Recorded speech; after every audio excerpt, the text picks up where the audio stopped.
Un escroc russe et sa femme retrouvés démembrés dans le désert à Dubaï. Les corps de Roman et Anna Novak ont été retrouvés non loin de la...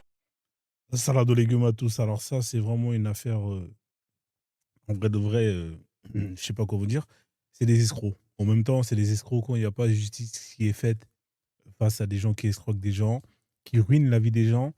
Bah, vous en avez d'autres qui vont utiliser, hein, leurs propres moyens pour se faire la justice par eux-mêmes. Et c'est ce qui est arrivé à ces escrocs. Je sais pas qu'est-ce qu'ils ont escroqué, hein, pour justement se retrouver dans cette affaire-là. En tout cas, une chose est sûre, c'est que les escrocs, hein, ça marche bien tant qu'ils ont pas escroqué la mauvaise personne. Et là, malheureusement, pour ces 2-là, eh ben, ils ont escroqué la mauvaise personne. Voilà, ça fait partie, hein, des règles du jeu. Parfois, vous êtes gagnant, parfois, vous êtes perdant. Là, ils ont été perdants. Voilà, ils ont payé cher. C'est les risques du métier.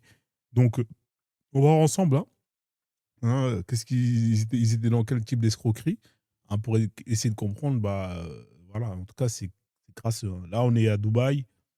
Bah, voilà, tu vois, là-bas, c'est le désert, hein, on te hagarde et voilà, tu vois, la justice, c'est compliqué.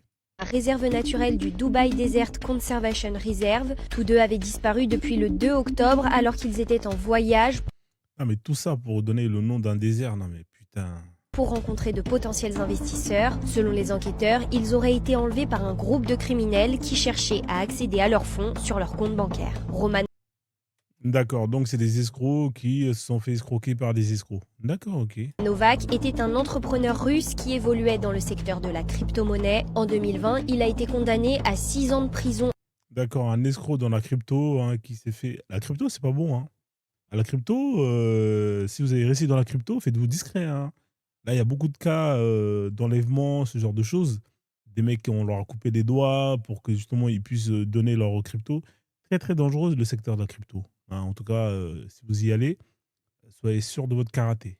En Russie pour fraude à grande échelle. Après avoir bénéficié d'une libération conditionnelle, lui et sa famille étaient partis vivre aux Émirats arabes unis où il a fondé une application de crypto-monnaie. D'après les autorités russes, 7 personnes ont été interpellées en Russie. D'accord, OK, donc il a continué ses bails. Comment après je pense qu'il a dû soudoyer, hein, il a dû payer pour sortir, hein, et se barrer directement à Dubaï. Voilà, on t'a rattrapé. Une enquête a été ouverte en collaboration entre la Russie et les Émirats arabes unis pour meurtre et enlèvement. Force à lui, hein, en tout cas, je sais pas ce que vous en pensez la famille, est-ce que c'est mérité? Il y en a beaucoup qui doivent être contents, hein, notamment ceux qui ont été escroqués par ce couple.